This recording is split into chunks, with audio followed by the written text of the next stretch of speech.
him. I want to watch the news. Are you making headway at least? This is the news.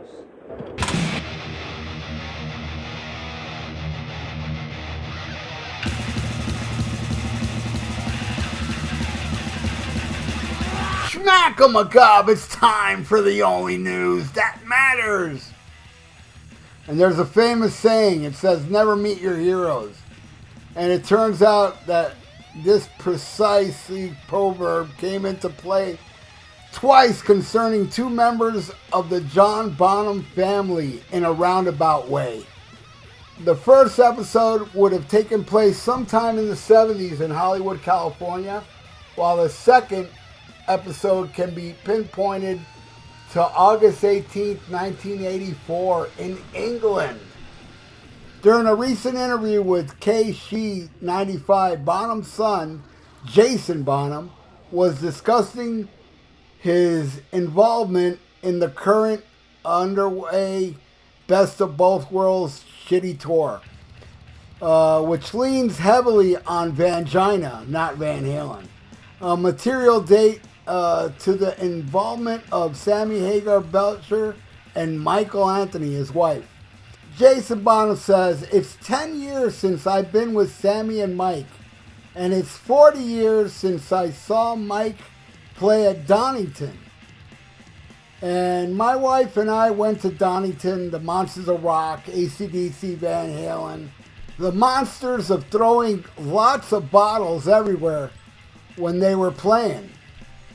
And I got to meet Alex that day. And Leonard Hayes from Y&T, rest in peace, what a great drummer, introduced me. He came up and Alex goes, hey Leonard. And then Leonard says, hey, this is Jason Bonham. And Alex goes, so what? Years later, after Jason and Michael Anthony became friends, he told them about his not so great intro to Alex. And the former Van Halen bassist took a guess to why his former bandmate wasn't so chummy. I said, Mikey, why was Alex such a dick? And Mike says, well, we heard your dad was at the Rainbow and we were playing Gazzari's next door. And we kind of ran around the Rainbow and tried to say hi to him. And Alex kind of jumped over this thing and went to put his hand out. And your dad took a swing at him. Maybe that's why he was a little pissed. Well, there you go. John Bonham tried to deck Alex Van Halen. Not really much I can say about this except John Bonham was probably drunk and Alex kind of freaked him out a bit and he tried to deck him. I guess, I mean, I don't know what else could be, and Alex held a grudge. Just like Alex is holding a grudge now with Sammy Belcher Hagar, which is beautiful, by the way. Keep that grudge going, Alex. But anyway, man, three amazing drummers. John Bonham, Alex Van Halen, and Leonard Hayes. Man, do I love me some Y&T. I was just watching the other day. I didn't like that album, Down for the Count. That's when they kind of lost me. And I saw the video for All American Boy. I mean, what a cheese fest. Beyond cheesy. But man, I was like, you know what? This is a good song. I thought it was catchy. It was a good single. It just didn't catch on. Yet Summertime's Girls caught on? That's odd, man. I really don't understand that because that song sucks. But then again, the 80s had a lot of crappy hits, but this song I thought was better. It was poppy, it was fun. Even the video, as stupid as it was somewhat enjoyable. But man, Leonard Hayes, what a great, underrated drummer. Just like Alex Van Halen. Extremely underrated because his brother was Edward Van Halen. But my God, listen to Out of Love Again from Van Halen 2.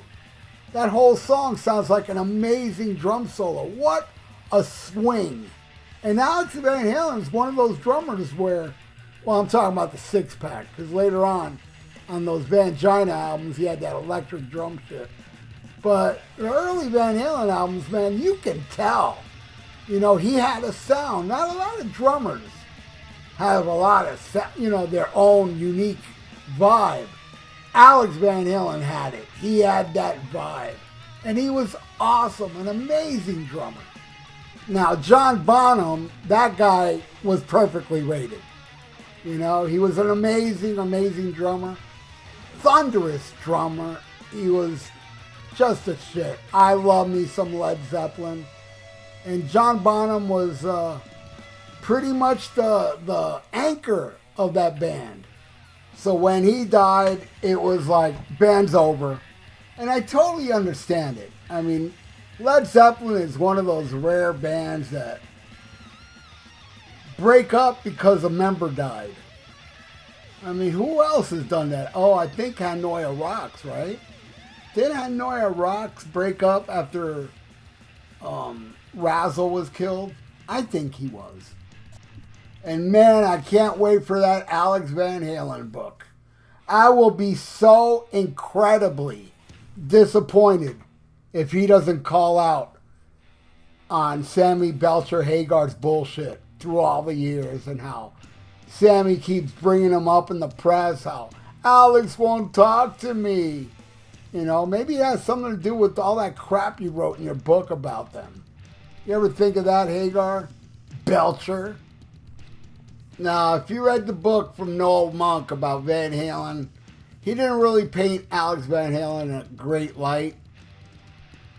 Like, during the 1984 tour, they fucked over Michael Anthony and took away his percentage.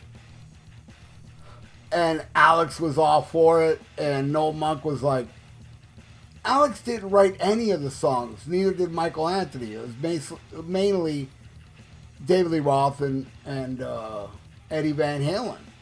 You know, so Alex didn't really have nothing to do with the songwriting yet. You know, he was getting money for the songwriting. They were taking it away from Michael Anthony for the same reason that Alex Van Halen has. You know, they both didn't write any of the songs, so it's kind of lame how they messed over this guy, you know, Alex Van Halen. But that was eons ago, and thankfully Alex Van Halen did quit drinking. He was a major, major alcoholic back in the day, and unfortunately Eddie didn't quit and didn't quit smoking. Alex quit everything, and that's pretty cool, man. You know, if you think about it, strong-willed if you're a heavy smoker and a drinker and you quit both. And I believe he's a reverend now. I know he married Eddie and his last wife. I know he was I guess the preacher or whatever you want to call him.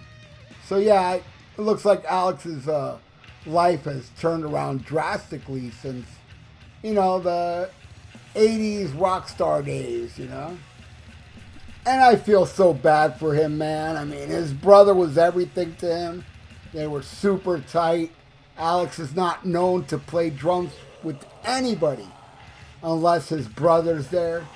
And Sammy knows this, yet Sammy still, I want Alex to be part of this, you know, this tour because I paid millions of dollars to make this tour happen. And if we get Alex Van Halen, we'll get asses in the seat. But luckily, Alex Van Halen is doing the right thing and ignoring Sammy Belcher Hagar, because he should. Just bash him in your book, please. Anyway, Alex Van Halen is a national treasure, and now that his brother is deceased and he doesn't want to play drums anymore, he sold all his drums, I'm like, good. Relax. Because I know you got a lot of money, especially those last tours with Dave. Boy, they made millions. So he can live comfortably now, doing his thing. And again, I can't wait for his book. But anyway, what do you all think? Leave it in the comments below, this whole thing. Sammy almost getting, I mean, not Sammy. I wish it was Sammy. Alex almost getting hit by John Bonham. And what do you think of the great Alex Van Halen anyway? Do you think he's underrated, underrated, or overrated? I think he's underrated. Listen to Out of Love again and tell me the guy is not godly. So thank you so much for watching The Only News That Matters. I really do appreciate it. And please subscribe to my channel if you haven't. Ring that little notification bell. And in case you are subscribed, please check to see if you're still subscribed, because people are getting unsubscribed for no reason. And that blows. Like Sammy Belcher. So anyway, like the video. It's good for the YouTube algorithms. So stay frosty. Listen to Black Sabbath and smack 'em a gob. Farewell and adieu to you fair Spanish ladies. Farewell and adieu, you ladies of Spain. For we've received orders for to sail back to Boston. And so never more shall we see you again.